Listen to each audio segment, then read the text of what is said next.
Good morning, John. A couple of weeks ago, somebody mentioned me in the comments of this TikTok. I was just doing my makeup for work, and I just wanted to tell you guys about how I don't think math is real.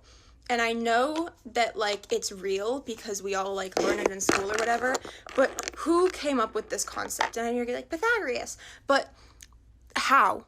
How did he come up with this? How would you even figure that out? How would you start on the concept of algebra? I was immediately excited by this because this young woman is asking all of the right questions to not just lead to a greater understanding of math, but actually joyous understanding of math. And I get frustrated that oftentimes the way we teach math right now ignores these questions. How did Pythagoras, a dude who didn't have a flushable toilet, figure out an equation that we still use and is still useful today, thousands of years later? A truth so true that it is more true than reality is. Every point in our universe has some bluntness. Every line has some wiggle. But in Pythagoras' mind, there was a perfect triangle. One that no matter how far you zoomed in, the lines were straight, the points were pointy. One in which, for every right triangle, the area of the square made by the hypotenuse was exactly the same as the area of the squares made by the legs of the two triangles added together. Exactly.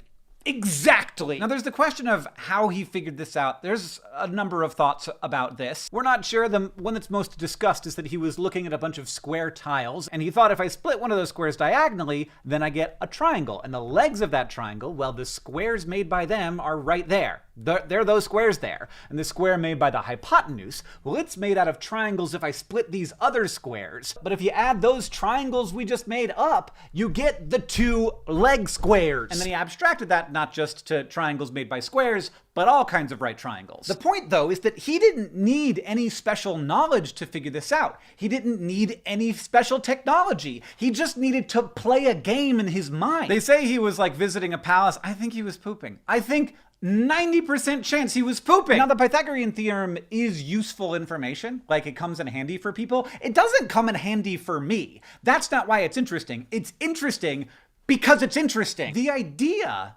that we teach people the Pythagorean theorem without teaching them that mathematicians build universes in their minds that are more perfect than the one that we live in some ways, that's wild. That's wild! Sometimes it is brought up, and sometimes the fact that Pythagoras built a cult promising secret knowledge about this stuff, and then actually delivered on that secret knowledge that was extremely powerful and wild, that you can create a universe in your mind. That also is sometimes taught, but not always. I mean, come on! This young woman asks, does math exist? I don't know. I don't know. Did Pythagoras discover his theorem, or did he invent it? Does math both exist and not exist? Is it an artifact of our minds or of reality?